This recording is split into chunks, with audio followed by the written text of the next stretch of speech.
ताय शरणं प्रवचामि अर्यन्ते शरणं प्रवचामि सिद्धे शरणं प्रवचामि साहू शरणं प्रवचामि केवले पठ्नतमुत्तमं शरणं प्रवचामि ओम ह्रीं नमः सर्वशान्तिं तुष्टिं पुष्टिं च कुरु ओम नमो अरहते भगवते प्रेक्षणातीत दोष कल्पचाय दिव्य तेज मूर्तिये नमः श्री शांतिनाथाय शांतिकराय सर्वविघ्न विनाशनाय सर्वरोग प्रवृत्ति विनाशनाय सर्वक्षुद्रोपद्र विनाशनाय सर्वक्षाम डामर कृत्य विनाशनाय ओम राम ह्रीं ह्रों ह्रों रः अस्यां सा नमः सर्वशान्तिं तुष्टिं पुष्टिं च कुरु ओम ह्रों ह्रों फट् किरीटं किरीटं गादया गादया परविघ्न स्फोटया स्फोटया सत्रघण्टानां कुरु परमुद्राणां चिन्त चिन्त परमुद्रां मिन्द मिन्द क्षां क्षः वः वः फट् सर्वशान्तिं ओम ह्रीं श्रीं क्लीं अरः अस्ति यावत् विद्याय नमो अर्यन्तानुरूपं सर्वशान्तिं ओम आरासीरी आहु पुरों सारः जगताप विनाशाय शान्तिनाथाय नमः सर्वशान्तिं कुरु ओम ह्रीं श्री शान्तिनाथाय असौख्याय पंडिताय असौख्यसोप्रदाय अमलवर्यं बीजाय सर्वोपद्रवा शान्तिकराय नमः सर्वशान्तिं कुरु ओम ह्रीं श्री शान्तिनाथाय सुरपुष्पवृष्टि सत्पात्याय पंडिताय सुरपुष्पवृष्टि सत्पात्प्रदाय अमलवर्यं बीजाय सर्वोपद्रवा शान्तिकराय नमः सर्वशान्तिं कुरु ओम ह्रीं श्री शान्तिनाथाय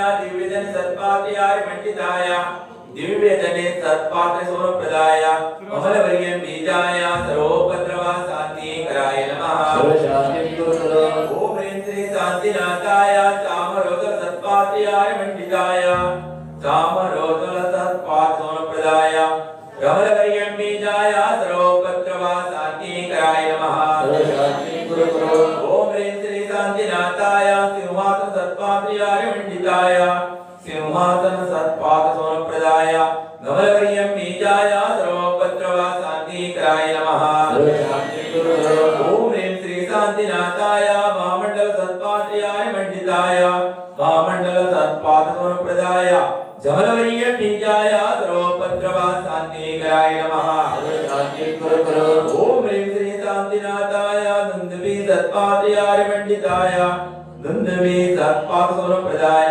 समलवर्यं बीजाय सर्वोपद्रवा शान्तिकराय नमः सर्वशान्तिं कुरु ओम ह्रीं श्री शान्तिनाथाय चत्रत्र सत्पात्याय पंडिताय चत्रत्र सत्सोमप्रदाय कमलवर्यं बीजाय सर्वोपद्रवा शान्तिकराय नमः सर्वशान्तिं कुरु ओम ह्रीं श्री शान्तिनाथाय प्रात्यर्ष विशिष्टमण्डल पंडिताय सर्वविघ्न शान्तिकराय नमः सर्वशान्तिं कुरु ओम ह्रीं अरं नमो जिनाडा सर्वशान्तिं कुरु ओम ह्रीं अरं नमो ओम जिनाडा सर्वशान्तिं कुरु ओम ह्रीं अरं नमो परमो जिनाडा सर्वशान्तिं कुरु ओम ह्रीं अरं नमो समो जिनाडा सर्वशान्तिं कुरु ओम ह्रीं अरं नमो अनंतो जिनाडा सर्वशान्तिं कुरु ओम ह्रीं अरं नमो कोटि बुद्धिना सर्वशान्तिं कुरु ओम ह्रीं अरं नमो बीज बुद्धिना सर्वशान्तिं कुरु ओम ह्रीं अरं नमो पदानुसारेण सर्वशान्तिं कुरु ओम ह्रीं अरं नमो दवीन सोदराण सर्वशान्तिं ओम कुरु ह्रीं अरं नमो स्वयं बुद्धाण सर्वशान्तिं कुरु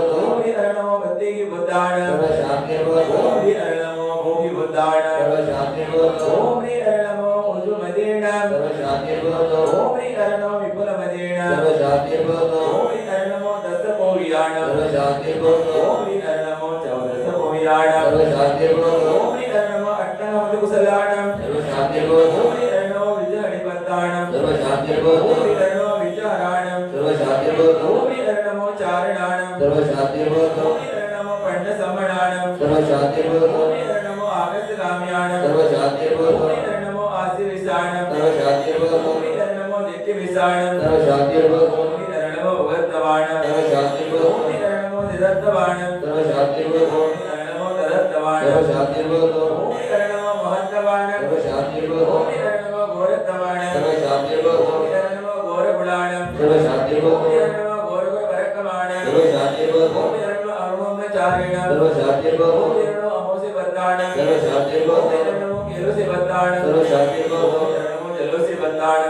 सर्वशास्त्रीभूतो ओम हिरणो विद्योसि वर्ताणं सर्वशास्त्रीभूतो ओम हिरणो समूसि वर्ताणं सर्वशास्त्रीभूतो ओम हिरणो मनवलेन सर्वशास्त्रीभूतो ओम हिरणो वचनवलेन सर्वशास्त्रीभूतो ओम हिरणो कायवलेन सर्वशास्त्रीभूतो ओम हिरणो किरसवेन सर्वशास्त्रीभूतो ओम हिरणो सविसवेन सर्वशास्त्रीभूतो ओम हिरणो महरसवेन सर्वशास्त्रीभूतो ओम हिरणो अमीरसवेन सर्वशास्त्रीभूतो ओम हिरणो किनमासवाणं सर्वशास्त्रीभूतो ओम हिरणो वड्डवाणमुदिरेषेण सर्वशास्त्रीभूतो ओम हिरणो तपसिद्धाणं सर्वशास्त्रीभूतो ओम हिरणो मयोतो ममति महवीरवड्डम सर्वस्थान्ति सर्वतो नवभक्ति प्रसाद लक्ष्मी राजगर्भ विष्णुपद्रव दारिद्र्योपद्रव स्वचक्र भरतकपुत्र प्रचंड पवनाजलोपद्रव डाकिनी डाकिनी भूत पिशाचगतोपद्रव दुर्भिक्ष व्यापार बुद्धिरहितोपद्रव विनाशनं भवन्तु सदास्तु श्री शान्तिरस्तु सदास्तु शिवमस्तु सदास्तु जयमस्तु सदास्तु नित्यमारोग्यमस्तु सदास्तु सर्वेषाणां ओम ह्रीं श्रीमन्तं भगवन्तं कृपावन्तं श्रीवृषभानि महावीर पर्यन्त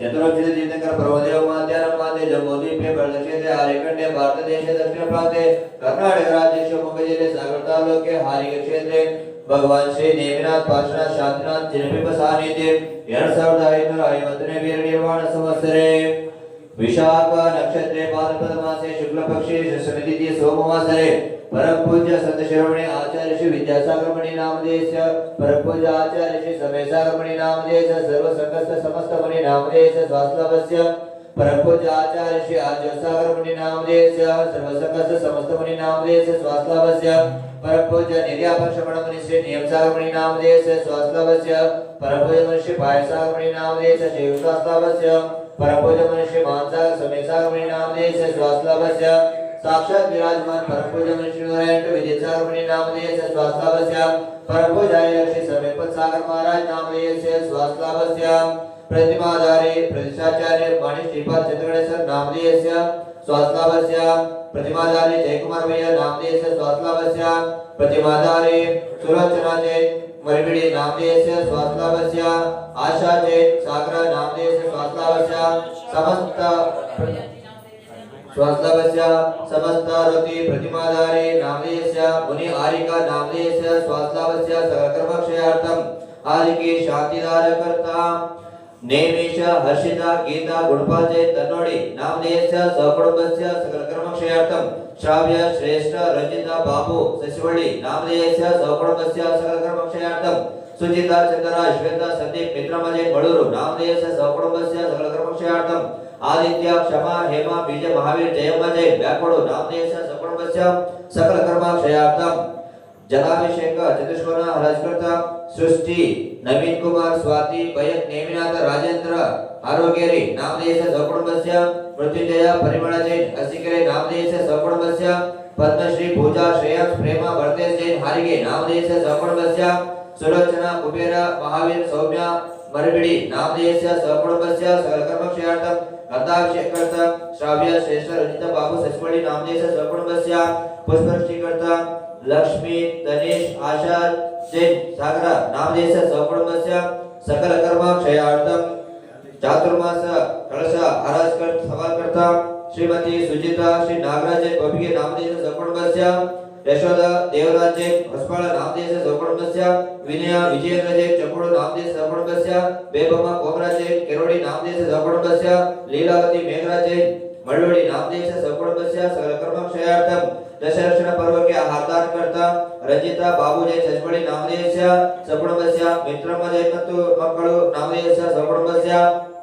रेवती अमरी जिंदत जैन आडगळे नामधेय सकुटुंबस्य कोमराज जैन इरुदूರು नामधेय सकुटुंबस्य चैत्र श्री आनंद इजारी जैन हुबळी नामधेय सकुटुंबस्य पवित्र श्री योगराज जैन मुनिगिमने नामधेय सकुटुंबस्य सुशीला लोकपाल जैन मन्नಳ್ಳಿ हारिगे नामधेय सकुटुंबस्य प्रशांत जैन कंकोडु ऋषभय जैन मराठी नामधेय सकुटुंबस्य जयरत्न श्री धनपाल जैन ब्याकोडु नामधेय सकुटुंबस्य हेमा श्री विजय महावीर जैन ब्याकोडु नामधेय सकुटुंबस्य सकलकर्मक्षयार्थम सम्यक ज्ञान जगदु प्रभावनिಗೆ ಮೈ ಧ್ವಜಪಟ್ಟಾಯಿತ ಸಹಾಯವಾದ ದಾತಾರರು ಶುದ್ಧಾತ್ಮ ಜನತೆಯ ಆನವ ಜಿನಾಂಶ ಪವಿತ್ರ ಸಂಕೇತ ಲಲಿತ ಮಂಜಯ ಜೈನ್ ಬಳೂರು ನಾಮಧೇಯ ಸಕುಟುಂಬस्य अंजुल सुनील जैन चेन्नई नामदेश सकुटुंबस्य राखी मोहित जैन जयपुर नामदेश सकुटुंबस्य स्वाति श्री जैन नोएडा नामदेश सकुटुंबस्य आदर्श रेवती जय नाडगळे नामदेश सकुटुंबस्य दिव्या ध्वजपर नामदेश सकुटुंबस्य नागरत्न नीलकुमार पद्मश्री रवीना सुश्लमा जैन नलिबीडु नामदेश सकुटुंबस्य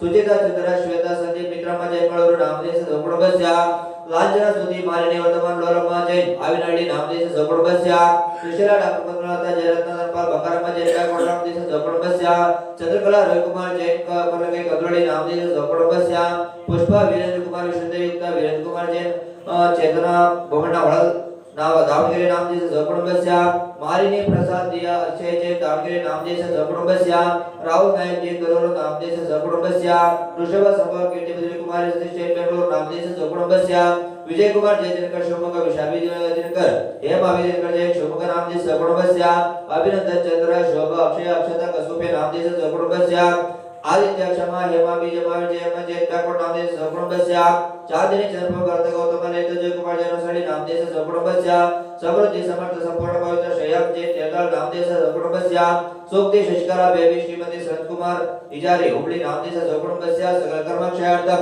शांतिदार कर्ता देवता सुनता सभी श्रावक श्राविका नामदेश सकुटुंबस्य सकल कर्मक्षयार्थम आरोग्य वसति व्याप्ति समस्त श्रावक श्राविका नामदेश सकुटुंबस्य सकल कर्मक्षयार्थम समस्त जीवानां सकल कर्मक्षयार्थम मोक्ष प्राप्त्यर्थं चान्तरं करोमि समस्त श्रावक श्राविकानां समस्त जीवानां स्वरिष्ट दोष शान्त्यार्थं सदास्तु पुष्टिरस्तु सदास्तु पुष्टिरस्तु सदास्तु वृद्धिरस्तु सदास्तु कल्याणमस्तु सदास्तु सुखमस्तु सदास्तु अभिवृद्धिरस्तु सदास्तु कुलगोत्र धनधान्य सदस्तु सदास्तु श्री सद्धर्मल आयुरारोग्य वृद्धिरस्तु सदास्तु भूमिकरं संपूर्ण कल्याण मंगल मोक्ष पुरुषार्थ भवन्तु सदास्तु संपूजकानां प्रतिमालकानां हितेन्द्र सामान्य तपोधनानां ईश्वरस्य राजस्य भूयस्य राजा करोतु शान्ति भगवान् जिनेन्द्र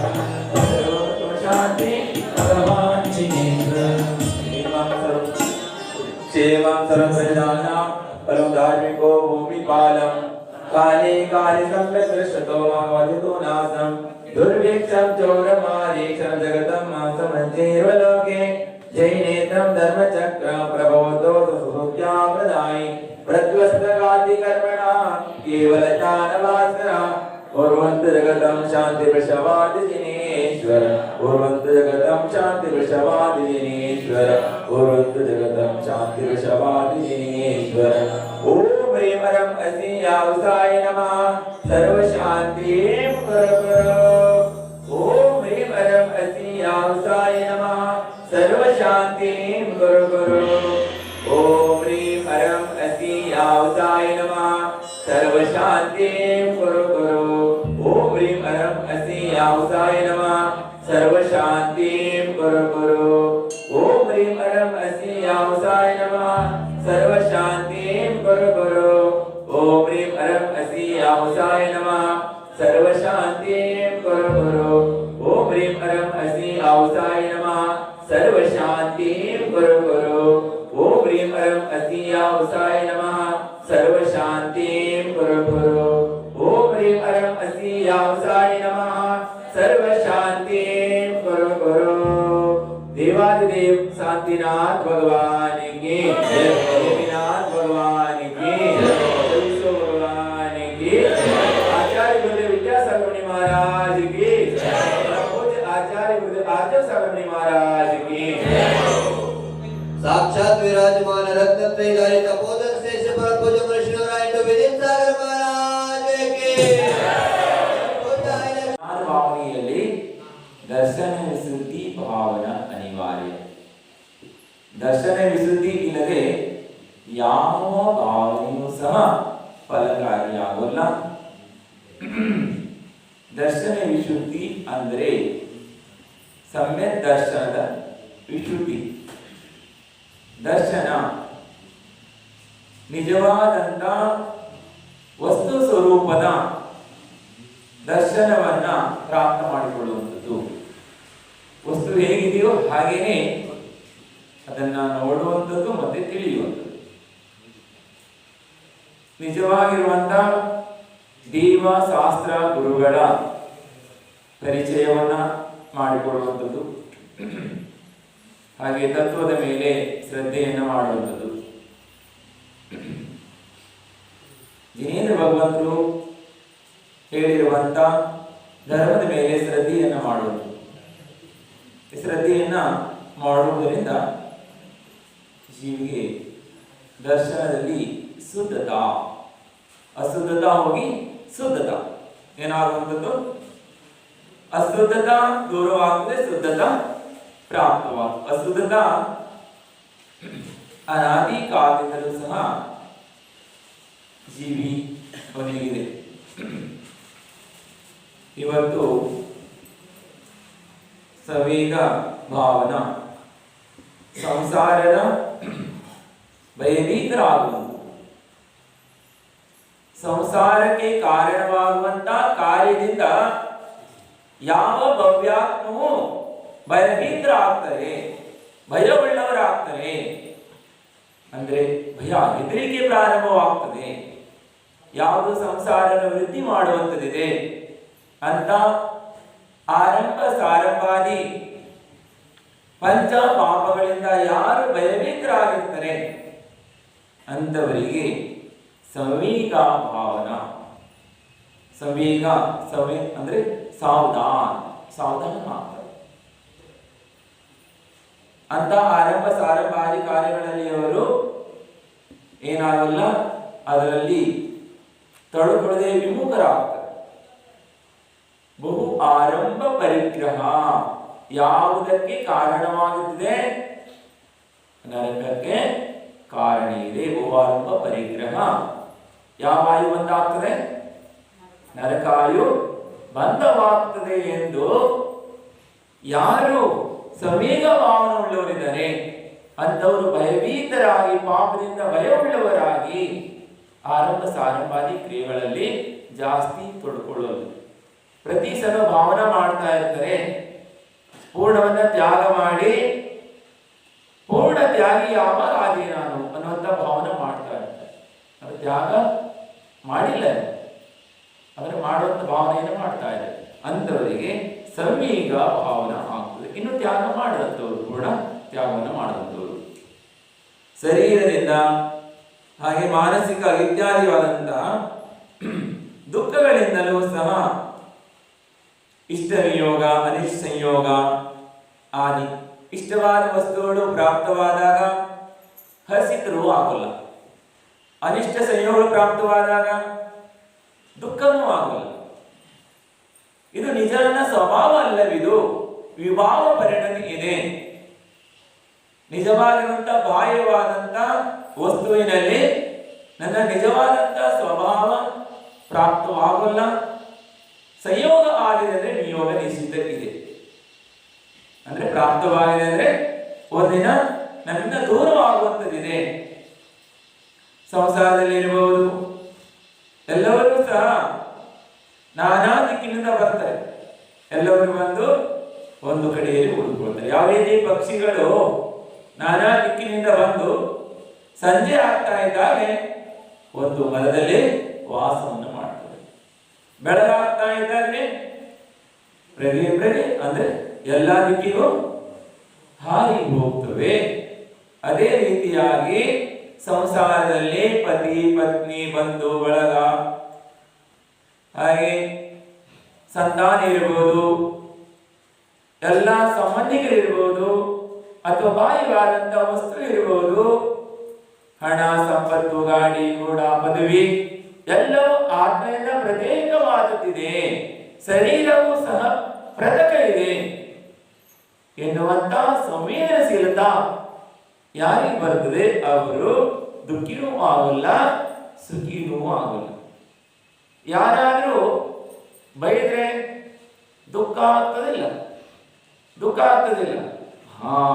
ಅಂದ್ರೆ ನಮ್ಮಲ್ಲಿ ಸಂವೇದನಾ ಕಡಿಮೆ, ಸಂವೇಗ ಭಾವನಾ ಏನಿದೆ ಕಡಿಮೆ ಇದೆ. ಅದಕ್ಕಾಗಿ ಆದ್ರೆ ಯಾರು ಸಂವೇದನಶೀಲರಿರ್ತಾರೆ ಅಂತ ಜೀವವು ಯಾರು ಬೈದ್ರೂ ಸಹ ಕ್ರೋಧವನ್ನಾಗದೇನೆ ಸ್ವಭಾವ ಪುದ್ಗಲ ಸ್ವಭಾವ ಇದೆ. ಅವರು ಮಾತಾಡಿದ ಪುದ್ಗಲ ಬೈಗುಳನು ಪುದ್ಗಲ ಇದೆ. ಸ್ತುತಿ ಮಾಡಿದ್ರು ಅದಕ್ಕೂ ಸಹ ಹಿಗ್ಗೋಲ್ಲ. ನಿಂದ ಮಾಡಿದ್ರು ಅದಕ್ಕೂ ಹಿಗ್ಗೋಲ್ಲ, ಕುಗ್ಗೋಲ್ಲ.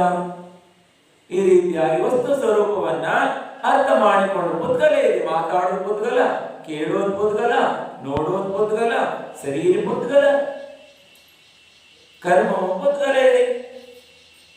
ಎಲ್ಲ ಪುದ್ಗಲಮಯವಾದಂಥದ್ದಿದೆ. ಪುದ್ಗಲ ಬೇರೆ, ಜೀವ ಬೇರೆ. ಜೀವ ಸ್ವಭಾವ ಪ್ರತ್ಯೇಕ, ಪುದ್ಗಲ ಸ್ವಭಾವ ಪ್ರತ್ಯೇಕ ಇದೆ. ಜೀವನ ಸ್ವಭಾವ ಜ್ಞಾನ, ದರ್ಶನ, ಚೈತನ್ಯ ಗುಣವುಳ್ಳದಿದೆ. ಪುದ್ಗಲ ಸ್ವಭಾವ ರೂಪ, ರಸ, ಗಂಧ, ಸ್ಪರ್ಶ ಆದಿ ಗುಣವನ್ನು ಉಳ್ಳದಿದೆ.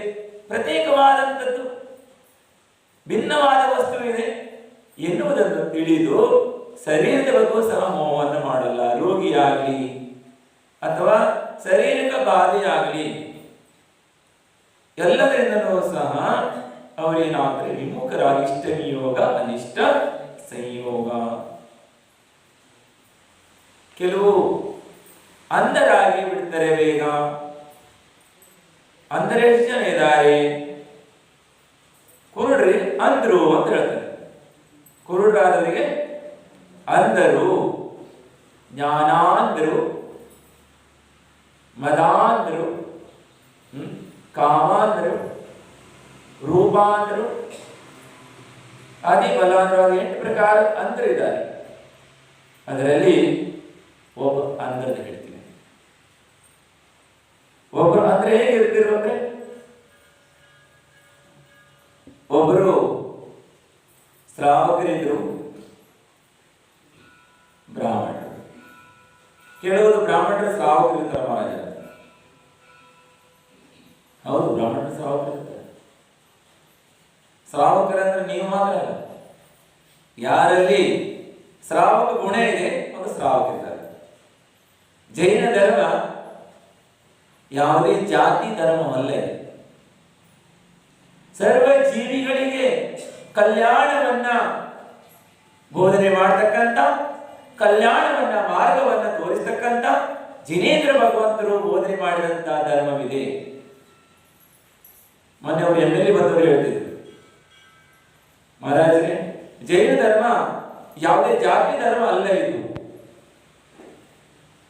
ಜೈನರಿಗಿಂತ ಅಜೈನರು ಜೈನ ಧರ್ಮದ ಬಗ್ಗೆ ಬಹಳಷ್ಟು ಆಳವಾಗಿ ತಿಳ್ಕೊಂಡಿರ್ತಾರೆ, ಡೀಪ್ ಆಗಿ ತಿಳಿದಿರ್ತಾರೆ. ಆದ್ರೆ ಶಬ್ದ ಚಿಕ್ಕದಿದ್ರು ಸಹ ಅದರಲ್ಲಿ ಅರ್ಥ ಎಷ್ಟಿದೆ, ಗಹರಾಯಿ ಎಷ್ಟಿದೆ. ಅದೇ ರೀತಿಯಾಗಿ ಬ್ರಾಹ್ಮಣ ಆತನು ಏನಾಗಿದ್ದ? ಧರ್ಮಾತ್ಮನಿದ್ದಾತ. ಹಾಗೆ ಮುನಿ ಮಹಾರಾಜರು ಮಾಸ ಉಪವಾಸವನ್ನ ಮಾಡಿ ಪಾರಣೆಗೆ ಎದ್ದು ಅವರ ಮನೆ ಕಡೆಗೆ ಬರ್ತಾ ಇರ್ತಾರೆ. ಆತ ಮುನಿಗಳಿಗೆ ಪ್ರದಾನ ಮಾಡಬೇಕಿತ್ತು, ಆಹಾರ ಕೊಡಬೇಕಾಗಿತ್ತು. ಆದರೆ ಬಹಳ ಅರ್ಜೆಂಟ್ ಆದಂತ ಕೆಲಸ ಇರುವುದರಿಂದ, ಹೋಗಲೇಬೇಕಾದಂತ ಕೆಲಸ ಇರುವುದರಿಂದ, ಅನಿವಾರ್ಯ ಕಾರಣ ಇರುವುದರಿಂದ ಆತ ಮುನಿ ಮಹಾರಾಜರ ಕುಟದಿಂದ ಇಳಬಹುದು.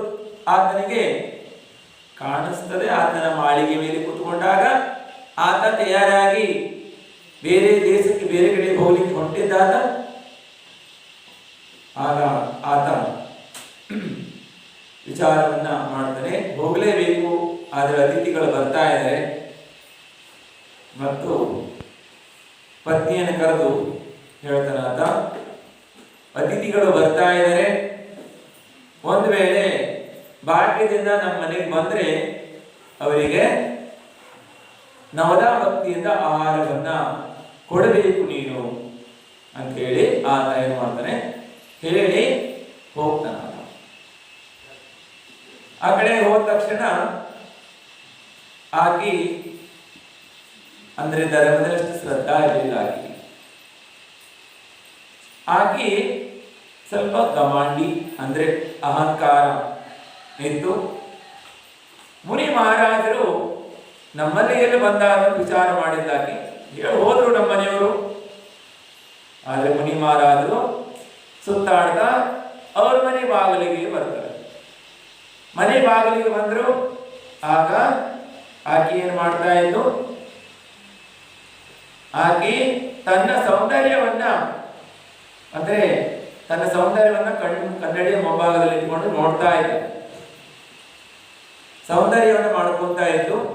ಮುನಿ ಮಹಾರಾಜರು ಬಂದ ತಕ್ಷಣ ಮುನಿ ಮಹಾರಾಜರ ಪ್ರತಿಬಿಂಬನು ಸಹ ಕನ್ನಡಿಯಲ್ಲಿ ಬಿದ್ದ ತಕ್ಷಣ ಆಗಿ ದ್ವೇಷವನ್ನು ಮಾಡಿ ಪ್ರಾರಂಭ ಮಾಡ್ತಾರೆ. ಮುನಿಗಳ ದ್ವೇಷವನ್ನು ಮಾಡ್ತಾಳಾಗಿ ಅವಾಚ್ಯ ಶಬ್ದಗಳನ್ನ ಬಯಲಿಕ್ಕೆ ಪ್ರಾರಂಭವನ್ನು ಮಾಡ್ತಾಳೆ. ರೂಪದ ಅಹಂಕಾರದಿಂದ, ಅಂದ್ರೆ ನಾನು ಬಹಳ ರೂಪವಾನಿದ್ದೀನಿ, ನನ್ನ ರೂಪದ ಪಕ್ಕದಲ್ಲೇ ಇಂದು ಹೊಲಸು ಶರೀರಧಾರಿ ಬೆತ್ತಲೆ ಸಾಧುವಿನ ಪ್ರತಿಬಿಂಬವಿತ್ತು, ಮೈಲಿಗೆ ಆಯಿತು. ಏನಾಯ್ತು? ಮೈಲಿಗೆ ಆಯಿತು ನನಗೆ. ಈ ಪ್ರಕಾರವಾಗಿ ಆಕೆ ಅವಾಚ್ಯ ಶಬ್ದದಿಂದ ಮುನಿಗಳಿಗೆ ಮುನಿ ನಿಂದೆಯನ್ನು ಮಾಡ್ತಾರೆ. ಮುನಿ ಮಹಾರಾಜರು ಬಂದರು, ನಿಂದೆ ಮಾಡಿದ್ರು ಒಂದೇ, ಹಾಗೆ ಅವರು ಪ್ರಶಸ್ತ ಮಾಡಿದ್ರು ಹಾಗೆ. ಬಂದ್ರು, ಮನೆ ಹತ್ರ ಬಂದು ವಾಪಸ್ಸು ಹೋದ್ರು. ಹಾಗೆಯೇ ಕೆಲವೇ ದಿವಸ ಆಗ್ತದೆ. ಕೆಲವೇ ದಿನದಲ್ಲಿ ಆಕೆಯು ಮುನಿ ನಿಂದೆ ಮಾಡಿರುವಂತ ಪಾಪ ಕರ್ಮದ ಉದಯದಿಂದ ಬಹು ಸುಂದರವಾದಂತ ಶರೀರದಲ್ಲಿ ರೋಗ ಉತ್ಪನ್ನ ಆಗ್ತದೆ. ಮೈಯೆಲ್ಲ ಕುಷ್ಠರೋಗಿ ಆಗ್ತದೆ. ಇಷ್ಟು ಅಸಾಧ್ಯ ವೇದನ ಆಗ್ತದೆ. ದೊಡ್ಡ ದೊಡ್ಡ ಗುಳ್ಳೆಗಳು ಎದ್ದು ಒಡೆದು ನಾರಿ ಪ್ರಾರಂಭವಾಗ್ತದೆ. ಪತಿ ಪರಿವಾರದವರು ಎಲ್ಲರೂ ಸಹ ಆಕೆಯನ್ನ ದೂರ ಮಾಡಿಬಿಡ್ತಾರೆ, ಮನೆಯಿಂದ ಹೊರಗೆ ತೆಗಿತಾರೆ ಆಕೆಯನ್ನು. ಇಷ್ಟು ದುರ್ವಾಸನೆ ಯಾರಿಗೂ ಸಹಿಸಲಿಕ್ಕೆ ಆಗೋಲ್ಲ. ಊರೊಳಗೂ ಸಹ ಆಕೆನ ಯಾರೂ ಸಹ ಸೇರಿಸಿಕೊಳ್ಳಲ್ಲ. ನಂತರ ಆಕೆ ಊರಿನ ಹೊರಗೆ ಒಂದು ಜೋಪಡಿಯಲ್ಲಿ ಇರ್ತಾಳೆ. ಅಲ್ಲೂ ಸಹ ಸಹಿಸಿಕೊಳ್ಳಿಕ್ಕೆ ಆಗೋಲ್ಲ. ಆಕೆಗೆ ಇಷ್ಟು ವೇದನ ಆಗ್ತದೆ, ರಕ್ತ ಕೀವು ಸೋರ್ತಾ ಇರ್ತದೆ. ಅಸಾಧ್ಯವಾದಂತಹ ಕುಷ್ಠರೋಗದ ವೇದನೆಯನ್ನ ತಾಳದೆ ಆಕೆ ಅಗ್ನಿಯಲ್ಲಿ ಪ್ರವೇಶವನ್ನು ಮಾಡ್ತಾಳೆ.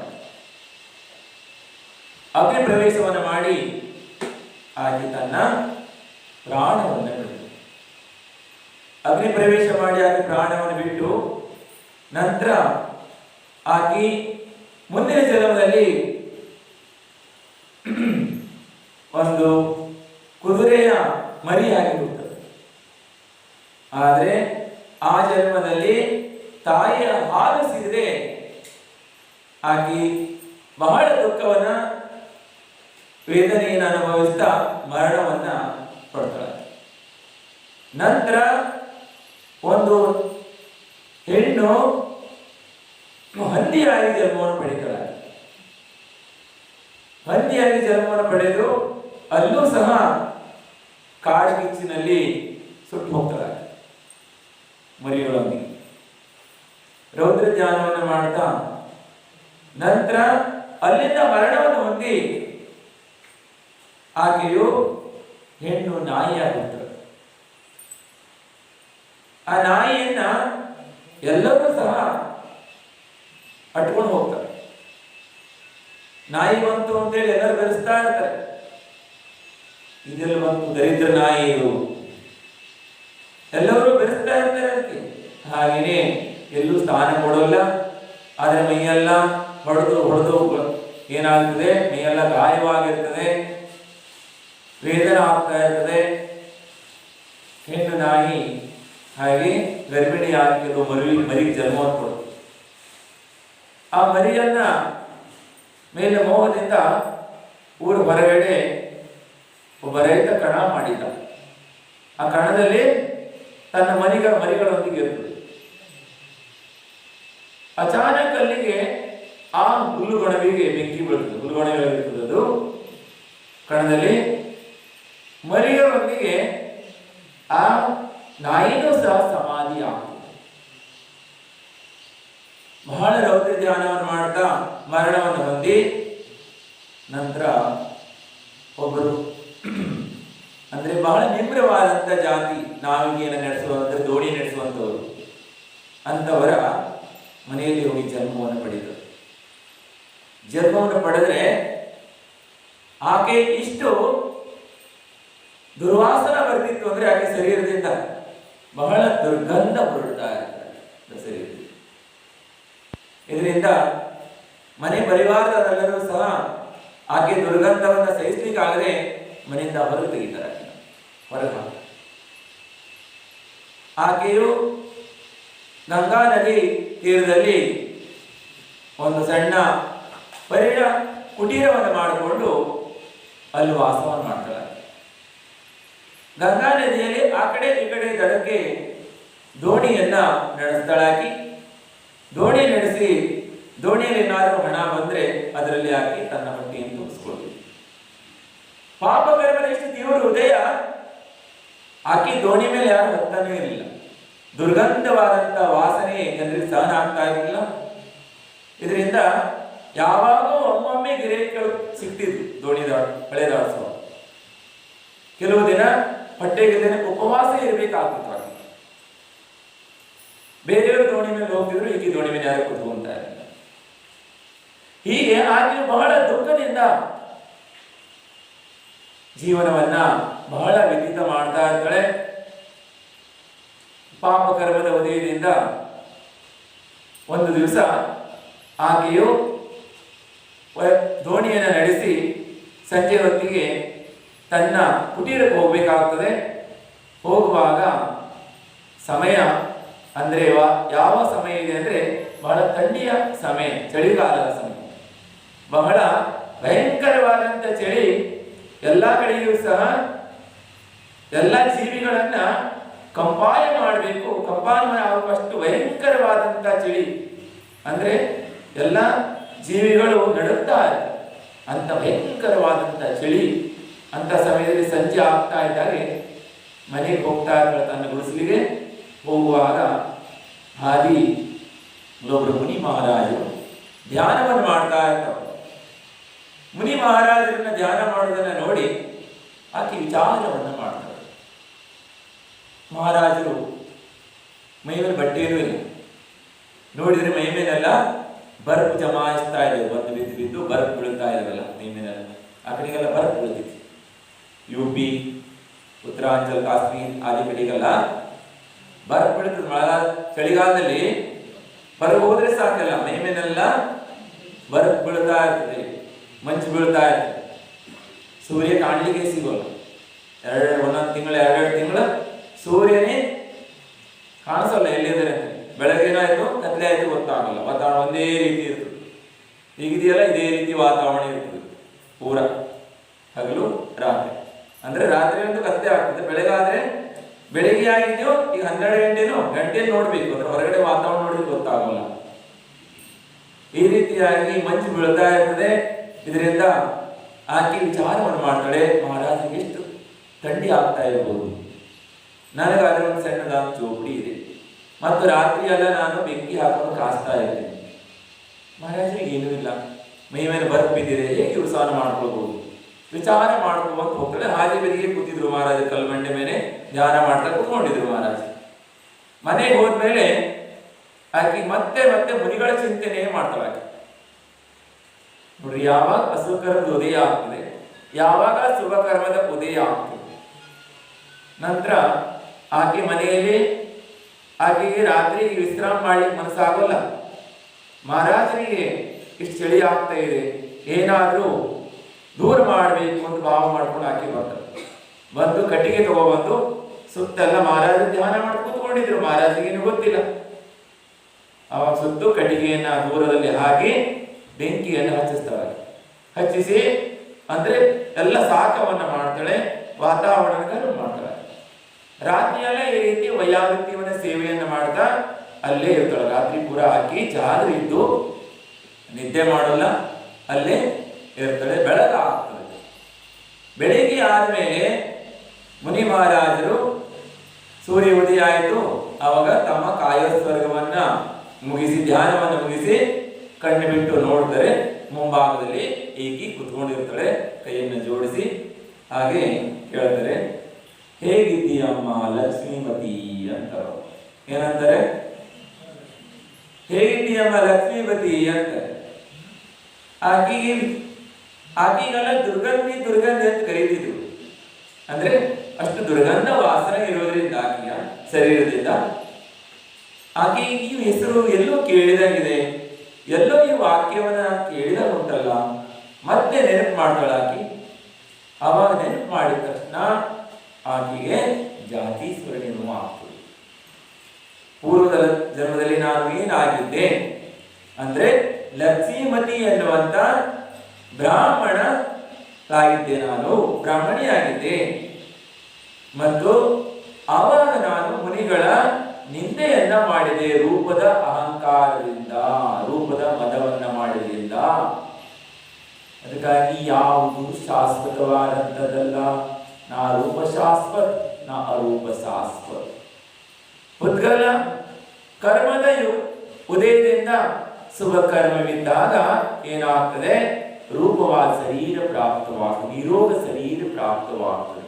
ಅಶುಭ ಕರ್ಮ ಉದಯ ಆದಾಗ ಕುರೂಪ ಶರೀರ ಪ್ರಾಪ್ತವಾಗ್ತದೆ, ನೀಚ ಗೋತ್ರ ಪ್ರಾಪ್ತವಾಗ್ತದೆ, ನೀಚ ಕುಲ ಪ್ರಾಪ್ತವಾಗ್ತದೆ. ಈ ಪ್ರಕಾರವಾಗಿ ಶರೀರದಲ್ಲಿ ನಾನಾ ಪ್ರಕಾರದ ವೇದನಾ ವ್ಯಾಧಿಗಳು ಪ್ರಾರಂಭವಾಗ್ತದೆ. ಮುನಿ ಮಹಾರಾಜರು ಈ ಪೂರ್ವದ ಎಲ್ಲವನ್ನು ಸಹ ಹೇಳ್ತಾರೆ. ಅವರು ಯಾವ್ಯಾವ ಭವದಲ್ಲಿ ಯಾವ್ಯಾವ ದುಃಖವನ್ನು ಅನುಭವಿಸ್ಕೊಂಡು ಬಂದಿದ್ದೆ ಎನ್ನುವುದನ್ನೆಲ್ಲವನ್ನು ಮುನಿ ಮಹಾರಾಜರು ತಮ್ಮ ಅವಧಿ ಜ್ಞಾನ ತಿಳಿದುಕೊಂಡು ಆಕೆಗೆ ಬೋಧನೆಯನ್ನು ಮಾಡ್ತಾರೆ. ಆಕೆ ಯಾವ ಕಣ್ಣಿನಿಂದ ಮುನಿಗಳನ್ನ ನೋಡಿ ನಿಂದೆ ಮಾಡಿದ್ದು, ಯಾವ ಬಾಯಿಯಿಂದ ಮುನಿಗಳನ್ನ ಅಪಶಬ್ದಗಳನ್ನ ಬೈದು ನಿಂದೆಯನ್ನು ಮಾಡಿದ್ದು, ಅಂತ ಕಣ್ಣುಗಳಲ್ಲೇ ಕಣ್ಣೀರು ಹರಿಸ್ತಳಾಗಿ ಮುನಿಗಳ ಚರಣವನ್ನ ಕಣ್ಣೀರಿನ ತೊಳಿತಳಾಗಿ ಮತ್ತು ಗದ್ಗದವಾದಂತ ವಾಣಿಯಿಂದ ಮುನಿಗಳಿಗೆ ನಿವೇದನೆ ಮಾಡ್ತಾರೆ. ಹೇ ಪಿತಾ, ಹೇ ತಾತ, ನನ್ನನ್ನು ರಕ್ಷಣೆಯನ್ನು ಮಾಡಿ. ಸಂಸಾರದಲ್ಲಿ ಯಾರು ರಕ್ಷಕರಿಲ್ಲ, ರಕ್ಷಣೆ ಮಾಡುವವರಿಲ್ಲ. ಅಜ್ಞಾನವಶದಿಂದ ಜೀವವು ಕರ್ಮವನ್ನ ಬಂಧ ಮಾಡಿಕೊಂಡು ಬರ್ತಾ ಇದೆ. ಅದೇ ರೀತಿ ನಾನು ಸಹ ಕರ್ಮ ಬಂಧ ಮಾಡ್ಕೊಂಡು ಬರ್ತಾ ಇದ್ದೀನಿ. ಹೇ ಧರ್ಮದ ತಂದೆ, ನನ್ನ ರಕ್ಷಣೆಯನ್ನು ಮಾಡಿ, ಪಾಪಿಯಾದವಳನ್ನು ಉದ್ಧಾರವನ್ನು ಮಾಡಿ ಅಂತೇಳಿ ಅವರ ಚರಣವನ್ನು ಹಿಡಿದು ಆಕೆಯನ್ನು ಮಾಡ್ತಾಳೆ. ಕಣ್ಣೀರಿನಿಂದ ಅವರ ಚರಣವನ್ನ ತುಳಿತಾಳೆ ಮತ್ತು ಮುನಿಗಳಿಗೆ ನಿವೇದನವನ್ನು ಮಾಡ್ತಾಳೆ. ಮುನಿ ಮಹಾರಾಜರು ಭವ್ಯ ಜೀವ ಇದೆ, ಇದು ಭವ್ಯಾತ್ಮವಿದೆ ಎಂದು ತಿಳಿದು ಧರ್ಮದ ಬೋಧನೆಯನ್ನು ಮಾಡ್ತಾರೆ. ಹೇ ಮಗಳೇ, ದುಃಖಿಯಾಗಬೇಡ, ಮತ್ ಗಬರಾವು ಅಂದ್ರೆ ದುಃಖಿಯಾಗಬೇಡ, ಭಯಪಡಬೇಡ. ಅಂದ್ರೆ ಇದಕ್ಕೆಲ್ಲ ಔಷಧಿ ಇದೆ. ಈ ಎಲ್ಲ ರೋಗವನ್ನ ಗುಣ ಮಾಡುವಂಥದ್ದು, ಆದಿ ವ್ಯಾಧಿ ರೋಗ ಎಲ್ಲವನ್ನ, ಸಂಸಾರ ದುಃಖವೆಲ್ಲ ದೂರವಾಗತಕ್ಕಂತ ಒಂದೇ ಒಂದು ಫಾರ್ಮುಲಾ, ಔಷಧವಿದೆ, ಅಂದ್ರೆ ಧರ್ಮ. ಧರ್ಮವನ್ನು ಯಾರು ಗ್ರಹಣೆಯನ್ನು ಮಾಡ್ತಾರೆ, ಧರ್ಮದಿಂದ ಜೀವಿಗಳಿಗೆ ಸುಖ ಪ್ರಾಪ್ತವಾಗ್ತದೆ. ಅದೇ ಧರ್ಮವನ್ನು ಯಾರು ನಿಂದೆಯನ್ನು ಮಾಡ್ತಾರೆ, ಅವಹೇಳನವನ್ನು ಮಾಡ್ತಾರೆ, ತಿಳಿದು ಮಾಡಿದ್ರು ಒಂದೇ, ತಿಳಿದೇ ಮಾಡಿದ್ರು ಒಂದೇ. ಕರ್ಮದ ಬಂಧ ಯಥಾಸ್ಥಿತಿ ಆಗ್ತದೆ. ಕರ್ಮ ಯಾರಿಗೂ ಕ್ಷಮಾ ಮಾಡೋಲ್ಲ ಬಂಧುಗಳೇ, ಪಕ್ಷಪಾತವನ್ನು ಮಾಡೋಲ್ಲ. ಎಲ್ಲ ಜೀವಿಗಳಿಗೂ ಸಹ ಒಂದೇ ನ್ಯಾಯವನ್ನ ಕೊಡ್ತದೆ ಕರ್ಮ. ಎಲ್ಲರಿಗೂ ಸಮಾನವಾಗಿ ಸಹ ಕರ್ಮದ ಬಂಧವಾಗ್ತದೆ. ಅದಕ್ಕಾಗಿ ಭವ್ಯಾತ್ಮರು ಸಂವೇದನಾ ಅಂದ್ರೆ ಸಂವೇಗ ಭಾವನವುಳ್ಳವರಾಗಿರ್ಬೇಕು, ಪಾಪದಿಂದ ಭಯವುಳ್ಳವರಾಗಿರ್ಬೇಕು, ಭಯಭೀತರಾಗಿರ್ಬೇಕು. ಪಾಪಿಯನ್ನಲ್ಲ, ಪಾಪದಿಂದ, ಪಾಪಿಯಿಂದ ಭಯಭೀತರಾಗಬಾರದು. ಪಾಪಿಯೂ ಸಹ ಒಂದು ದಿವಸ ಪುಣ್ಯಾತ್ಮರಾಗಬಹುದು. ನಮ್ಮಲ್ಲಿ ಆಚಾರ್ಯ ಭಗವಂತರು ಹೇಳ್ತಾರೆ, ಪಾಪಿಯನ್ನ ದೂರಿಡಬೇಡಿ, ಪಾಪವನ್ನ ದೂರಿಡಿ. ಪಾಪಿಯಾದವರು ಒಂದು ದಿವಸ ಯಾರು ಪಾಪಿ ಪಾಪಿ ಅಂತ ಹೇಳ್ತಾ ಅವರ ನಿಂದೆಯನ್ನ ಮಾಡ್ತಾ ಇದ್ರು, ಅವರು ವ್ಯಸನಿಯಿದ್ದಾನೆ, ಅವರಲ್ಲಿ ಧರ್ಮವಿಲ್ಲ, ನಾಸ್ತಿಕನಿದ್ದಾನೆ, ಈ ಪ್ರಕಾರವಾದಂತ ಅವಾಚ್ಯ ಶಬ್ದದಿಂದ ನಾವು ಬಹಳ ಧರ್ಮಾತ್ಮರು, ನಾವು ಬಹಳ ಧರ್ಮಾತ್ಮರಿದ್ದೀವಿ ಈ ಪ್ರಕಾರವಾಗಿ ಅಹಂಕಾರದಿಂದ ಇರ್ತಾರೆ. ಆದ್ರೆ ಹಿಂದಿದ್ದವರು ಒಮ್ಮೊಮ್ಮೆ ಮುಂದಾಗಿ ಬಿಡ್ತಾರೆ. ಏನಾಗ್ತಾರೆ? ಹಿಂದಿದ್ದವರು ಒಮ್ಮೊಮ್ಮೆ ಮುಂದಾಗಿ ಬಿಡ್ತಾರೆ. ಅಂಜನ ಚೋರ್ನಂತವರು ಸಹ ನಿರಂಜನರಾಗಿದ್ದಾರೆ. ಅಂದ್ರೆ ಸಾಮಾನ್ಯರ ಪ್ರಶ್ನೆಗಳು ಬಂದು, ಅದಕ್ಕಾಗಿ ಯಾರ ನಿಂದೆಯನ್ನು ಮಾಡಬಾರದು. ಧರ್ಮಾತ್ಮರಾದವರು ಯಾರು ಅಹಂಕಾರವನ್ನು ಮಾಡುವಲ್ಲ, ಅಂಧರಾಗಲ್ಲ, ಅಂಧತ್ವವಲ್ಲ, ಅದ ಕಣ್ಣುಳ್ಳವರಾಗಿರ್ತಾರೆ. ಅವರು ವಿವೇಕವಾನರಾಗಿರ್ತಾರೆ. ಸದಾಕಾಲ ವಿವೇಕ ಅನ್ನುವಂತ ಕಣ್ಣನ್ನ ತೆರೆದು ನೋಡ್ತಾ ಇರ್ತಾರೆ. ಎಲ್ಲ ಜೀವಿಗಳಿಗೂ ಸಹ ಭವ್ಯತ್ವವನ್ನು ನೋಡ್ತಾ ಇರ್ತಾರೆ. ಅದೇ ರೀತಿಯಾಗಿ ಸಹ ಮುನಿ ಮಹಾರಾಜರು ಸಹ ಆಗಿ ಧರ್ಮದ ಬೋಧನೆಯನ್ನು ಮಾಡ್ತಾರೆ.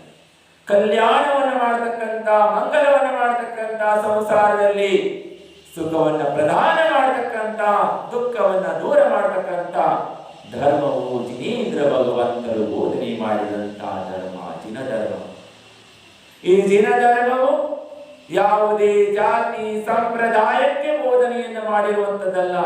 ಜೀವ ಮಾತ್ರದ ಕಲ್ಯಾಣಕ್ಕಾಗಿ ಬೋಧನೆಯನ್ನ ಮಾಡಿದ್ದಾರೆ.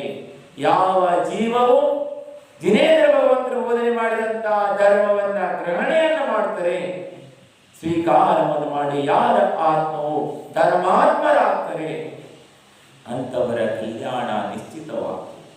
ಅಂತವರ ಕಲ್ಯಾಣ ಮತ್ತು ಅಂತವರ ಪಾಪವೆಲ್ಲವೂ ಸಹ ಬೇಗ ತೊಳೆದು ಹೋಗ್ತದೆ ಎನ್ನುವುದನ್ನ ಧರ್ಮದ ಎರಡು ಸ್ವರೂಪಗಳನ್ನ, ಒಂದು ಸಾಕ್ಷಾತ್ ಮೋಕ್ಷಕ್ಕೆ ಹೋಗುವಂತ ಮಾರ್ಗ ಅಂದ್ರೆ ಮುನಿಗಳು ಪಾಲನೆ ಮಾಡುವಂತ ಮಹಾವ್ರತ ಅಂದ್ರೆ ಅನಾಗಾರ ಧರ್ಮ, ಇನ್ನೊಂದು ಶ್ರಾವಕ ಧರ್ಮ, ಪರಂಪರೆಯಿಂದ ಸಂಸಾರವನ್ನು ಅಂತ್ಯ ಮಾಡುವಂಥದ್ದು, ದುಃಖವನ್ನು ನಾಶ ಮಾಡುವಂಥದ್ದು ಶ್ರಾವಕ ಧರ್ಮ. ಎರಡು ಧರ್ಮಗಳನ್ನ ಜಿನೇಂದ್ರ ಭಗವಂತರು ಬೋಧನೆ ಮಾಡಿದ್ದಾರೆ. ಮಗಳೇ, ಇದನ್ನ ನೀನು ಸ್ವೀಕಾರವನ್ನ ಮಾಡು, ಭಯಪಡಬೇಡ, ರೋದನವನ್ನ ಮಾಡಬೇಡ ಎಂದು ಆಕೆಗೆ ಸಾಂತ್ವನವನ್ನು ಹೇಳ್ತಾರೆ. ಇದರಿಂದ ಮುನಿಗಳು ಆಕೆಗೆ ಧರ್ಮದ ಬೋಧನೆಯನ್ನು ಮಾಡ್ತಾರೆ. ಧರ್ಮ ಬೋಧನೆಯನ್ನ ತಿಳಿದು ಆಕೆಯು ಶ್ರಾವಕ ವ್ರತವನ್ನ ಸ್ವೀಕಾರವನ್ನು ಮಾಡ್ತಾರೆ. ಶ್ರಾವಕ ವ್ರತವನ್ನ ಸ್ವೀಕಾರವನ್ನು ಮಾಡಿ ಅಂದರೆ ಆಕೆಯು ಪಂಚ ಅಂದ್ರೆ ಸಪ್ತ ವ್ಯಸನಗಳನ್ನ ತ್ಯಾಗವನ್ನು ಮಾಡ್ತಾಳೆ. ಮಧು ಮದ್ಯ ಮಾಂಸಗಳನ್ನ ಜೀವನ ಪರ್ಯಂತ ತ್ಯಾಗ ಮಾಡ್ತಾಳಾಕಿ. ಪಂಚ ಔದಂಬರ ಫಲಗಳನ್ನ ತ್ಯಾಗವನ್ನು ಮಾಡ್ತಾಳೆ. ನಿಜವಾದ ದೇವ ಶಾಸ್ತ್ರ ಗುರುಗಳಲ್ಲಿ ಅಡಲವಾದಂತ ಶ್ರದ್ಧೆಯನ್ನು ಉಳ್ಳವಳಾಗ್ತಾಳಾಗಿ. ಮುನಿಗಳು ಬೋಧನೆ ಮಾಡಿದಂತ ತತ್ವದ ಮೇಲೆ, ದ್ರವ್ಯದ ಮೇಲೆ, ಪದಾರ್ಥದ ಮೇಲೆ, ವಸ್ತು ಸ್ವರೂಪದ ಮೇಲೆ ಆಕೆಯು ಅಡಲವಾದಂತ ವಿಶ್ವಾಸವನ್ನ ಮಾಡ್ತಾಳೆ. ಕರ್ಮ ಸಿದ್ಧಾಂತವನ್ನ ಆಕೆಯು ನಂಬುತ್ತಾಳೆ. ಪೂರ್ಣವಾಗಿ ವಿಶ್ವಾಸವನ್ನ ಮಾಡಿ ಆಕೆಯು ಅಣುವ್ರತವನ್ನ ಗ್ರಹಣೆಯನ್ನ ಮಾಡ್ತಾಳೆ. ಅಣುವ್ರತವನ್ನ ಗ್ರಹಣೆಯನ್ನ ಮಾಡಿ ಆಕೆಯು ನಂತರ ಒಬ್ಬ ಆರೈಕೆಯರ ಹತ್ರ ಹೋಗಿ ಸೇರಿಕೊಳ್ತಾಳೆ. ಆರೈಕೆಯರ ಸೇವೆಯನ್ನ ಮಾಡ್ತಾ ಅವರೊಂದಿಗೆ ಆಕೆಯು ಕೆಲವು ದಿನಗಳ ನಂತರ ಚುಲ್ಲಿಕಾ ದೀಕ್ಷಾ ತಗೊಂಡಾಳೆ. ಯಾರು? ದುರ್ಗಂಧಿ. ಯಾವ ಕುಲದಲ್ಲಿ ಜನ್ಮ ಪಡೆದಿದ್ದು? ನಿಮ್ರವಾದಂತ ನಿಮ್ರ ಅಸ್ಪೃಶ್ಯ ಕುಲದಲ್ಲಿ ಜನ್ಮವನ್ನು ಪಡೆದಿದ್ದು. ನಾವೇನು ನಡೆಸುವಂತ ಜಾತಿಯವರಿದ್ದಾರೆ ಅಂತ ಜಾತಿಯಲ್ಲಿ ಕುಲ ಜನ್ಮವನ್ನು ಪಡೆದಿಲ್ಲ. ಆದ್ರೆ ಧರ್ಮವನ್ನ ಆಕೆ ಸ್ವೀಕಾರ ಮಾಡಿದ್ದು. ಇದರಿಂದ ಚುಲ್ಲಿಕ ಆಗಿ ಘನಘೋರ ತಪಸ್ಯವನ್ನು ಮಾಡ್ತಾಳಾಕಿ.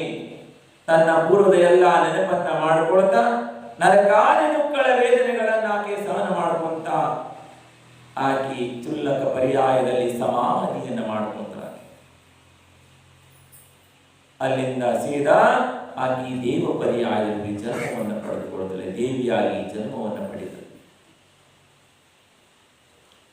ಅಲ್ಲಿಂದ ಆಕೆಯು ದೇವ ಪರ್ಯಾಯದಲ್ಲಿ ಭೋಗವನ್ನ ಭೋಗಿಸಿ ಆಯುವುದ ಮೇಲೆ ಸೀದಾ ಅಂದ್ರೆ ಎಲ್ಲಿ ಬರ್ತಾಳೆ? ಭೀಷ್ಮ ರಾಜನ ಪತ್ನಿಯ ಗರ್ಭದಲ್ಲಿ ಬರ್ತಾಳೆ. ಕುಂಡಪುರ. ರಾಜ್ಯ ಅಂದ್ರೆ ಭೀಷ್ಮರಾಜನ ಪುತ್ರಿಯಾಗಿ ಜನ್ಮವನ್ನು ಪಡೆದಳಾಗಿ. ಆ ಭೀಷ್ಮರಾಜನ ಪುತ್ರಿಯನ್ನ ಅರ್ಧಚಕ್ರಿ ನಾರಾಯಣ. ಆಕೆಯ ಇಷ್ಟು ಸುಂದರವಾಗಿದ್ದಳಂದ್ರೆ ಬಹಳ ಸುಂದರವಾದಂತ ರೂಪ, ಹಾಗೆ ಗುಣವಂತಳು, ನೀತಿವಂತಳು, ವಿನಯವಂತಳು. ಕರ್ಮವನ್ನ ಕೆಸರು ಎಲ್ಲ ಆಗ್ತದೆ ಬಂಧುಗಳೇ, ನೀರಿನಿಂದಲೇ ಕೆಸರು ಉತ್ಪನ್ನವಾಗ್ತದೆ. ನಮ್ಮ ಆತ್ಮದಲ್ಲೇ ಕರ್ಮದ ಬಂಧವಾಗ್ತದೆ. ಅದರಲ್ಲೂ ಸಹ ದೇವ ಶಾಸ್ತ್ರ ಗುರುಗಳ ಚರಣದಲ್ಲಿ ಒಂದು ವೇಳೆ ಅವಿನಯವನ್ನ ಮಾಡಿದರೆ, ಅಶ್ರದ್ಧೆಯನ್ನು ಮಾಡಿದರೆ, ತಾತ್ಸಾರವನ್ನು ಮಾಡಿದರೆ ತೀವ್ರಗತಿಯಲ್ಲಿ ಬಂಧವಾಗ್ತದೆ. ಆ ಕರ್ಮವನ್ನು ತೊಳೆಯೋದಕ್ಕೆ ಅಲ್ಲಿಗೆ ಬರಬೇಕು, ಬೇರೆ ಎಲ್ಲೂ ತೊಳೆಯಲಿಕ್ಕಾಗಲ್ಲ ಆ ಕರ್ಮವನ್ನು. ಅದೇ ನೀರಿಗೆ ಬಂದು ತೊಳಿಬೇಕು, ಕೆಸರಾಗ್ತದೆ. ನೀರಿನಿಂದ ಆ ಕೆಸರನ್ನ, ರಾಣಿಯನ್ನ ತೊಳೆಯುವುದು ನೀರಿನಿಂದನೇ ಬರ್ತದೆ. ನೀರಿಲ್ಲದೆ ಸ್ವಚ್ಛ ಮಾಡ್ಲಿಕ್ಕೆ ಆಗೋಲ್ಲ. ಅದೇ ರೀತಿಯಾಗಿ ಆಕೆಯು ಪೂರ್ವದಲ್ಲಿ ಕರ್ಮವನ್ನ ಬಂಧ ಮಾಡಿಕೊಂಡಿದ್ದು, ಉತ್ತಮ ಕುಲದಲ್ಲಿ ಬ್ರಾಹ್ಮಣ ಕುಲದಲ್ಲಿ ಜನ್ಮವನ್ನು ಪಡೆದಿದ್ದು, ರೂಪವಾಗಲಾಗಿದ್ದು. ಆದರೆ ಸ್ವಲ್ಪ ಗಮಾಂಡ ಮಾಡಿದ್ದು, ಅಂದಲಾಗ ಅಂದ್ರೆ ಕುರುಡಲಾಗ, ರೂಪಾಂತಲಾಗ. ಅದರ ಪ್ರಕಾರದಿಂದ ನೀಚ ಯೋನಿಗಳಲ್ಲಿ ಜನ್ಮವನ್ನು ಪಡೆದು ಮತ್ತು ಪುನಃ ಧರ್ಮವನ್ನು ಸ್ವೀಕಾರ ಮಾಡಿದ, ಪಶ್ಚಾತ್ತಾಪ ಮಾಡಿದ, ದಾನ ಮಾಡಿದಂತ ಪಾಪಕ್ಕೆ ಇದರಿಂದಾಗಿ ಉತ್ತಮ ಕುಲದಲ್ಲಿ ಜನ್ಮವನ್ನು ಪಡೆದರು. ನಂತರ ಅರ್ಧಚಕ್ರಿ ಯಾರು? ನಾರಾಯಣ. ಬಹಳ ಜನ ನಾರಾಯಣವಾಗಿದ್ದಾರೆ, ಆದರೆ ಯಾವ ನಾರಾಯಣ ಪತ್ನಿ? 9 ಜನ ನಾರಾಯಣ, 9 ಜನ ಪ್ರತಿ ನಾರಾಯಣರಾಗ್ತಾರೆ ಒಂದು ಸಮಯದಲ್ಲಿ. ಶ್ರೀಕೃಷ್ಣನ ಪಟ್ಟದ ರಾಣಿ ಆಗ್ತಾಳಾಕಿ. ಎಷ್ಟು ಜನ ಪಟ್ಟದ ರಾಣಿಯವರು ಆಕಿ? 16,000 ಜನ. ಅವರಲ್ಲಿ ರಾಣಿಯರು 16,000 ಜನ, ಪಟ್ಟರಾಣಿಯರು ಎಷ್ಟು ಜನ? ಮುಖ್ಯವಾಗಿ 2 ಜನ ಇರ್ತಾರೆ, ರುಕ್ಮಿಣಿ, ಸತ್ಯಭಾಮ. ಯಾರು ಅಂದ್ರೆ ಬ್ರಾಹ್ಮಣ ಕುಲದಲ್ಲಿ ಜನ್ಮ ಪಡೆದಂತವಳು ದುರ್ಗತಿ. ಯಾರ ಹುಟ್ಟಿದ್ಲು? ರುಕ್ಮಿಣಿಯಾಗಿ ಜನ್ಮವನ್ನು ಪಡೆದು ಆಗಿ. ರುಕ್ಮಿಣಿಯಾಗಿ ಅರ್ಧಚಕ್ರಿಯ ಪಟ್ಟದ ರಾಣಿಯಾಗಿ ಜನ್ಮವನ್ನು ಪಡೆದು ಆ ಭಾವದಲ್ಲಿ ಎಷ್ಟು ವಿನಯಶೀಲರು ಇರ್ತಾರೆ ಅಂದ್ರೆ ಆಕೆ ರುಕ್ಮಿಣಿಯ ಭಾವದಲ್ಲಿ ಬಹಳ ಗುಣವಾಗಿರ್ತಾಳೆ. ಆಕಿ ವಿನಯವಂತಳಿರ್ತಾಳೆ, ದೈವ ಶಾಸ್ತ್ರ ಗುರುಗಳಲ್ಲಿ ಭಕ್ತಿ ಉಳ್ಳವಳಾಗಿರ್ತಾಳೆ ಆಕೆ. ನಂತರ ಆಕೆಯ ಪುತ್ರನಿಗೆ ಜನ್ಮವನ್ನು ಕೊಡ್ತಾಳೆ, ಪ್ರದ್ಯುಮ್ನ ಕುಮಾರ್, ತದ್ಗವ ಮೋಕ್ಷಗಾಮಿ. ಅದೇ ಭಾವದಲ್ಲಿ ಮೋಕ್ಷಕ್ಕೆ ಹೋದ ಪ್ರದ್ಯುಮ್ನ ಕುಮಾರ್ ಅಂದ್ರೆ ಆತನು ಕಾಮದೇವಿತ. ಇಂಥ ಪುತ್ರನ ಜನ್ಮವನ್ನು ಪಡೆಯಬೇಕಂದ್ರೂ ಸಹ ಪುಣ್ಯ ಇರಬೇಕು. ಪುಣ್ಯ ಇದ್ದಂಥವರು ಮಾತಾನ ಇಂಥ ಮೋಕ್ಷಗಾಮಿ ಪುತ್ರನಿಗೆ ಜನ್ಮವನ್ನು ಕೊಡ್ತಾರೆ. ಆಕೆಯೂ ಸಹ ದೀಕ್ಷೆಯನ್ನು ಧಾರಣೆ ಮಾಡಿದ್ರು. ದ್ವಾರಕಾಪುರ ಧ್ವಂಸವಾದ್ರೆ ಪೂರ್ವದಲ್ಲಿ ಯಾವಾಗ ನೇಮಿನಾಥರು ಹೇಳಿದ್ರು ದ್ವಾರಿಕಾ 12 ವರ್ಷದಲ್ಲಿ ಭಸ್ಮವಾಗ್ತದೆ, ಆಗ ಬಹಳಷ್ಟು ಜನ ಯದುವಂಶ ಕುಮಾರರು ದೀಕ್ಷೆಯನ್ನು ತೆಗೆದುಕೊಳ್ತಾರೆ.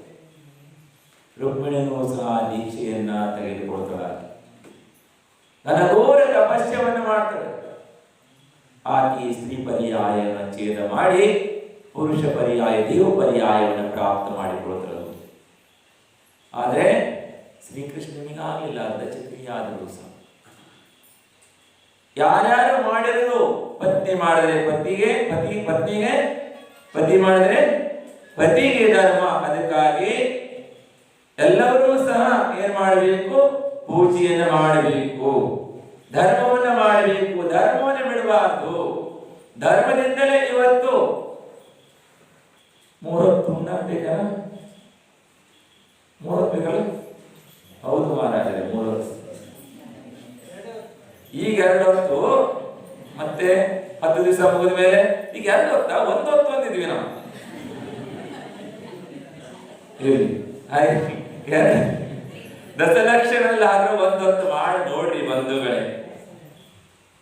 ನಾವು ಒಂದೊಂದು ಭಾವದಲ್ಲಿ ಊಟ ಮಾಡಿದ್ದು ಒಂದೊಂದು ಕಾಳು ಒಂದು ಕಡೆ ರಾಶಿ ಹಾಕಿದ್ರೆ ಎಷ್ಟು ರಾಶಿ ಆಗ್ತದೆ? ಸುಮೇರು ಪರ್ವತದಷ್ಟು ರಾಶಿ ಬೀಳ್ತದೆ ಬಂಧುಗಳೇ. ಎಷ್ಟು ಹೇಳ್ರಿ? ಒಂದೊಂದು ಅಗಳು ಒಂದು ಭವದ ಒಂದು ಅನ್ನವನ್ನ ಒಂದು ಕಡೆಗೆ ರಾಶಿ ಹಾಕಿದ್ರೆ ಅಷ್ಟು ಅನ್ನ ಊಟ ಮಾಡಿದ್ವಿ, ಆದ್ರೂ ತೃಪ್ತಿ ಆಗ್ಲಿಲ್ಲ. ನೀರೆಷ್ಟು ಕುಡಿದಿವಿ ಅಂದ್ರೆ ಒಂದು ಭಾಗದ ಒಂದು ಹನಿ ನೀರನ್ನ ರಾಶಿ ಹಾಕಿದ್ರೆ ಆಚಾರ್ಯ ಭಗವಂತರು ಹೇಳ್ತಾರೆ ದೊಡ್ಡ ಸಾಗರವಾಗಿ ಹೋಗ್ತದೆ. ಆದ್ರೂ ಏನಾಗಿಲ್ಲ, ತೃಪ್ತಿ ಆಗಿಲ್ಲ. ಇಷ್ಟೆಲ್ಲ ಕುಡಿದಿವಿ, ತಿಂದಿವಿ, ಆದ್ರೂ ಸಹ ಏನಾಗಿಲ್ಲ, ತೃಪ್ತಿ ಆಗಲಿಲ್ಲ. ಅದಕ್ಕಾಗಿ ತ್ಯಾಗ ಮಾಡಬೇಕು. ಏನ್ ಮಾಡಬೇಕು? ಪರ್ಯುಷಣ ಪರ್ವದಲ್ಲಿ ತ್ಯಾಗ, ತಪಸ್ಯ, ಉಪವಾಸ, ಸಂಯಮ, ವ್ರತಾದಿಗಳನ್ನ ಪಾಲನೆ ಮಾಡುವಂತ ಪರ್ವ ಇದೆ. 10 ದಿವಸನೂ ಸಹ ಊಟ ಮಾಡುವಾಗ ಎಲ್ಲರಿಗೂ ಮೌನ ಪಾಲನೆ ಮಾಡಬೇಕು. ಏನ್ ಮಾಡಬೇಕು? 10 ದಿವಸನೂ ಮೌನವಾಗಿ, ಇವತ್ತೊಂದು ದಿವಸ ಕಳೆದು ಮಾತಾಡ್ತಾ ಊಟ ಮಾಡಿರ್ಬೇಕು ಕೆಲವರು. ಇಲ್ಲ, ನಾಳೆಯಿಂದ ಮಾತುಕತೆ ಇಲ್ಲ, ಮೂಹಾನೂ ಇಲ್ಲ, ಇಲ್ಲ, ಸುಮ್ಮನೆ ಬೇಕು ಕೈ ಮಾಡೋದು ಅಷ್ಟೇ ಕೆಲಸ. ಮಹಾರಾಜನ ಹೂ ಅಂತಾರನ ಆರ ಮಾಡಾಗ ಹೂ ಅಂತಾರ, ಮೌನ ಊಟ ಮಾಡ್ತಾರೆ. ಬರೀ ಬೇಕಾದ ತಗೊಂತಾರೆ, ಬ್ಯಾಡ ತಗೊಳಂಗಿಲ್ಲ, ಬಂದ್ ಮಾಡಿ. ನೀವು ಹಾಗೆ ಮಾಡ್ರಲ್ಲ.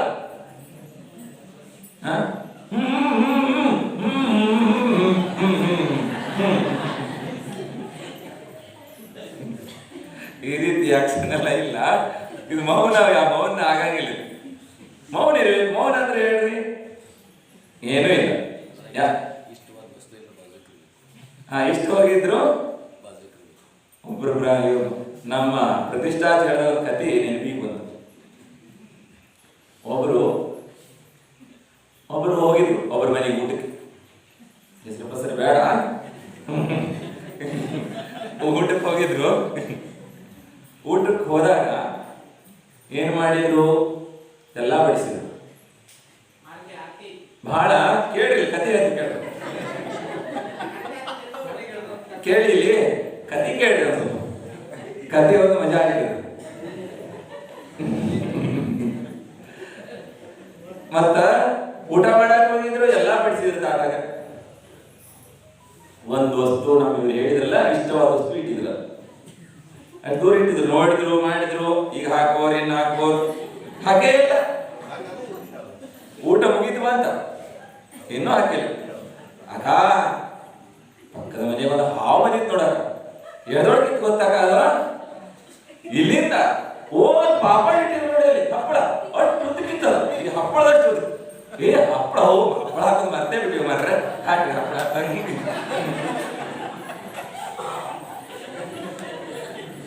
ಮಾಡಿಟ್ಕೊಂಡಿದ್ವಿ. ಬಹಳ ಹಪ್ಪಳನ ಕೊಡ್ಬೇಕು ಅಂತೇಳಿ ಮರ್ತೋಗ್ಬಿಡುತ್ತೆ ನಮಗೆ. ಹಿಂಗಲ್ಲ, ಇದು ನಡೆದದ್ದು ರಿಯಲಿ ಇರ್ತದ, ಇದು ಕಟ್ಟಕತೆಯಲ್ಲ ಇರೋ ಒಂದು ಕಡೆ ನಡೆದಿಲ್ಲ. ಸರಿಗಳ ಗೊತ್ತಿತ್ತು, ಹಂಗೆ ಹಿಂಗೆ ನಡೀತಿರ್ತಾವ ನೋಡ್ರಿ. ಆ ರೀತಿಯಾಗಲ್ಲ, ಮೌನ ಇರೋದು, ಮೌನವಾಗಿ ಪಾಲನೆ ಮಾಡುವಂಥದ್ದು. ಕ್ರೋಧವನ್ನ ಇವತ್ತು ಕ್ರೋಧ ಮಾಡಬಾರದು. ಕ್ಷಮಾಧರ್ಮ ಇದೆ ಇವತ್ತು. ಕ್ಷಮಾಧರ್ಮ ಪ್ರವಚನ ಇವತ್ತು ಪೂರ್ಣ ಆಗ್ಲಿಲ್ಲಂತೆ, ನಾಳೆ ಉಳಿದ್ರೆ ಮತ್ತೆ ಮಾಡ. ನಮ್ಮ ಇವತ್ತು ಮಾಡ್ಲಿಲ್ಲ ಪ್ರವಚನ ಅಂದ್ರೆ ಅವರು, ಮತ್ತೆ ನಾಳೆ ಮತ್ತೆ ನೋಡೋದು. ನಾಳೆ ನೀವು ಬಂದ್ರೆ ನಾವು ಇದ್ರೆ ಅಲ್ಲ, ನಾವಿತ್ತು ಯಾವ ಗ್ಯಾರಂಟಿ? ವಿಶ್ವಾಸ ಐತಿ ನಿಮಗ? ಅಗ್ರಿಮೆಂಟ್ ಐತಿ ನಮಗಂತೂ. ನಾವು ಏನ್ ಹೇಳ್ರಿ, ಐತಿ, ಅದ್ರ ನಮಗ ಆ ರೀತಿ ಏನು ನಾವು ಭರವಸೆ ಏನು ಹೇಳಂಗಿಲ್ಲ. ಇದ್ರಂತೂ ಬರ್ತೀವಿ, ಇಲ್ಲ ಅಂದ್ರೆ ಇಲ್ಲ. ಅಹಿಂಸಾ ಪರಮೋ ಧರ್ಮ ಕಿ ಪ್ರಭು ದೇವ ತುಮಾರೆ ಭಗವಾನಿ ಜಗ ಜನ ಮನ के मन को ज्योति अचल कहा की दिनवाणी जय वंदो मा जग में तब तक जो जग